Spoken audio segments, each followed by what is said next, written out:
MBC 뉴스데스크입니다.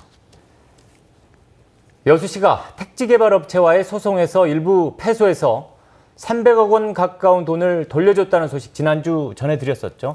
네, 워낙 많은 액수고 또 혈세로 물어낸 소송비만 수억 원이어서 걱정하는 시민들이 많다고 하네요. 네, 그래서 도대체 어디서부터 무엇이 잘못된 건지를 둘러싸고 역대 시장들의 이름이 줄줄이 거론되고 있습니다. 자세한 내용 취재했습니다.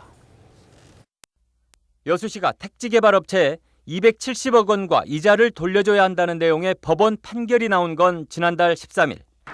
이를 이행하지 않을 경우 한 해 36억 원에 이르는 추가 이자 부담까지 져야 할 상황에 이르자 여수시는 5억 원에 이르는 소송비까지 모두 297억 원을 곧바로 지불해야 했습니다.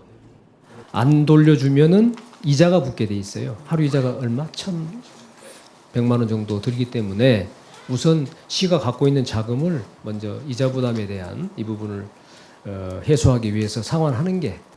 책임론은 먼저 소송의 당사자격인 민선 6기를 향해 제기됐고 당시 시장이었던 주철현 민주당 지역위원장은 곧바로 대응에 나섰습니다. 주 위원장은 인터넷 블로그를 통해 민선 6기는 적절한 대처로 오히려 사업체로부터 못 받았던 돈을 더 받아낸 것이라고 반박했습니다.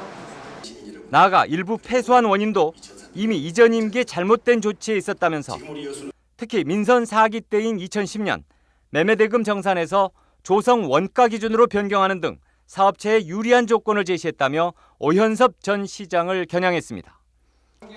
하지만 오 전 시장 당시 해당 업무를 맡고 있던 공무원의 시각은 달랐습니다.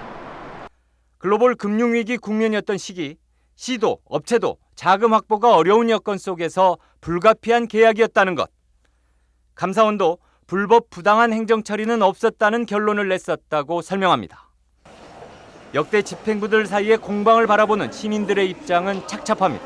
행정이 원칙이 있었다면 이럴 일이 발생하지 않죠. 처음에 계약해서 그 계약대로 일이 끝났다면 절대 이런 일이 발생하지 않을 텐데 민선 4기, 5기, 6기 어느 한 군데도 계약 변경을 안 해준 곳이 없고 어느 한 군데도 도시계획시설을 변경해주지 않은 곳이 없으니까요. 상대 업체가 폭리를 취했다며 740억 원을 받아냈다. 소송해져 290억 원을 되돌려주고 이제 거액이 들어가는 소송전을 다시 시작해야 하는 여수시. 하지만 언제 어디서부터 무엇이 잘못된 것인지 솔직한 인정도 명확한 설명도 찾아볼 수 없습니다. MBC 뉴스 박광수입니다.